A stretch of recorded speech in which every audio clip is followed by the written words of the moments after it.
680. It doesn't work. Let's show you. So if I pull the trigger, light should come on down here.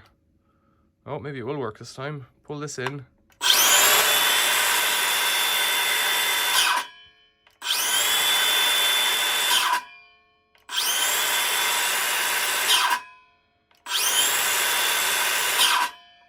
That's perverted. It wouldn't work, and now it does work.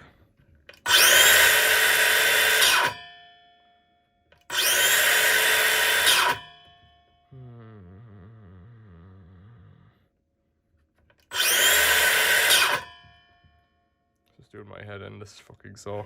It's got an intermittent fault where sometimes it won't work. Let's try running it for a while.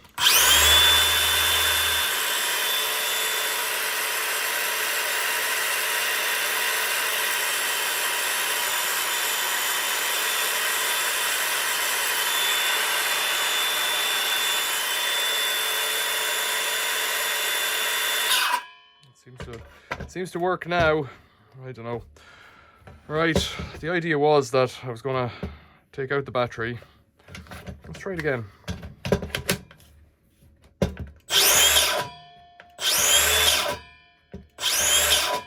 So I'm going to take out the battery and replace the battery holder, because the battery holder on the other one had melted. Now, I suspect I'm going to fix it anyways, because I know that that battery holder had an intermittent fault on it.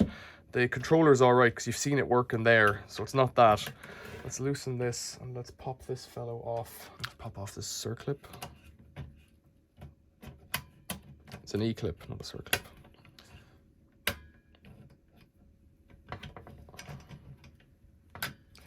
There we go, and the handle comes off. I need to loosen the thing.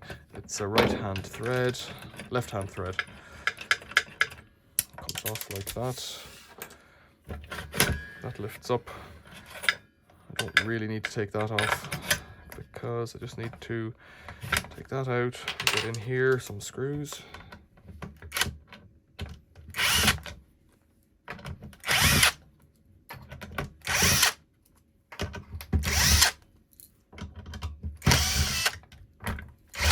Can't reach in there.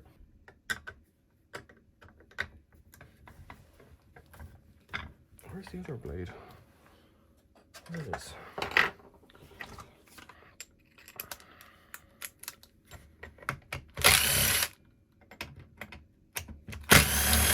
This is a longer screw. Fold that hook out of the way. This should lift up like that. There's no power on it now. That's your controller. That's your motor. Maybe that's obvious.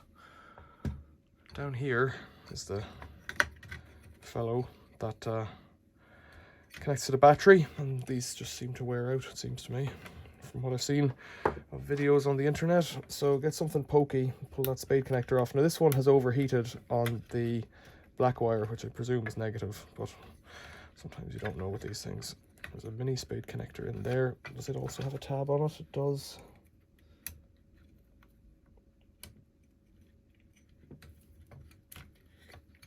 And this one has clearly overheated. Now, I was prepared with some bits of heavy duty wire with the angled spade connector on them. I was going to solder it in. I've got my soldering iron heating up, but if it's going to work, then the spade connector may be cooked, but it's probably not the spade connector. Even though it's cooked, it'll still make a good electrical contact. It's well crimped, and I've given it a squeeze. Now, it might have been loose originally. If you look in here,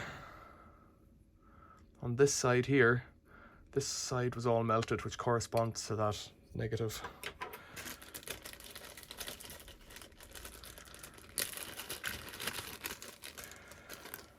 So, this was a genuine part. It looks to be genuine as well, you know. Bought from eBay. I found it cheap on a power tool website down in Liverpool, but they want £4 for postage. The part's £3.99. Look on eBay, the part's £3.80 including delivery, so I know where I'm going to buy it. So, negative.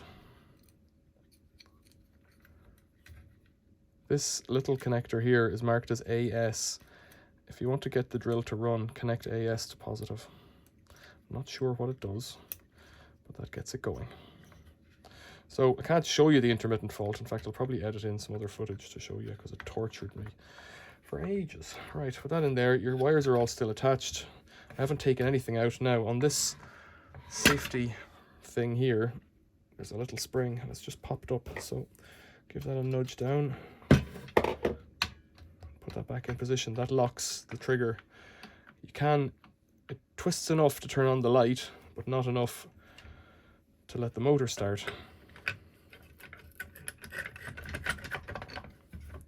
And hopefully this is £3.80 to fix.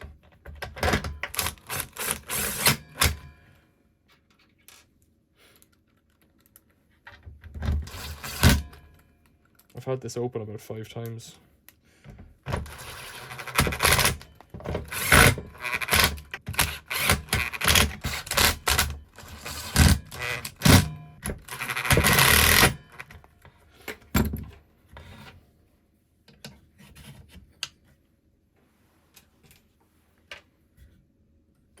Why did I take that off? I don't know. I don't know if I needed to take that off, really.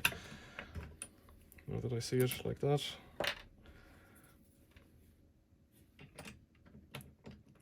Left-hand thread.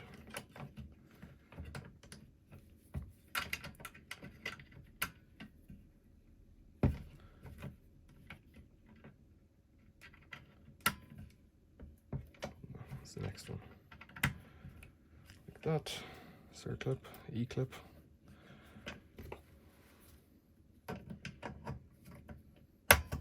What do you think? We're gonna go. So it should light up when I pull that first trigger, and when I pull the second trigger. And we've got a battery indicator down here. Now that battery indicator, those red lights can indicate a fault as well. In this case, there's no fault.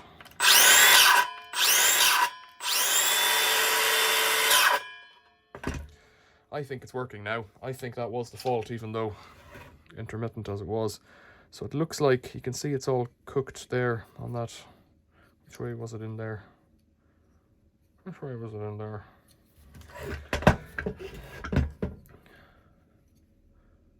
Like this negative side was cooked. Now, how could I bust that open? So there must be a pathway from here to here to here that was intermittent. One from here to the center, one from here. And there is wear there. I'm gonna call it wear, but it's, you know, it's just metal on metal. It's just through the silver into the copper below, so shouldn't be an issue. So Dean Doherty made a video of this, more than one about these, but he said the intermittent fault can be this fellow, and it's a cheap fix.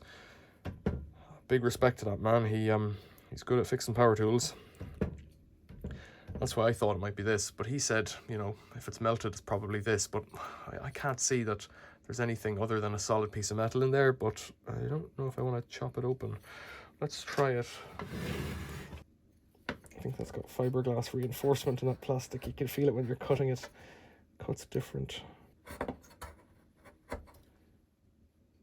got a piece of copper there. So there is something on the corner where it's not quite... So there's a gap on the corner there. Let's run a hacksaw the whole way through it. How about that? So then what will we see? I've cut through... Yeah, it's all a solid piece of copper. Now, so I don't see that it can ever really wear out or can be the problem, but if it fixes it, well, maybe it is. So I don't know. Yeah, that's what you're up against. So a solid piece of copper, covered in silver or something. Yep. Right. See if it's still working.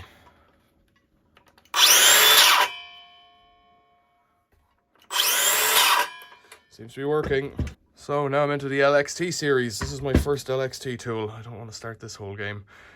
This tool, however, Makita 10 volt, 10.8 volt. This one's wonderful. Real handy little hand-sized fellow. Found that in a skip and it just works. The other one is a Ferex Pro from Aldi. They're so cheap you can't go wrong with them. That's why I like them. This one, I don't know if I paid 120 quid or whatever they cost, but if you find them in a skip and they work, and you can charge them hot off a power supply, then you're winning. Questions or comments, leave them below. Please like this video if you haven't done so already. Please subscribe to the channel and think about becoming a member. It supports the channel, helps me make awful videos like this, where things aren't really broken and I fix them anyway. Questions or comments, leave them below. Thanks for watching. See you later.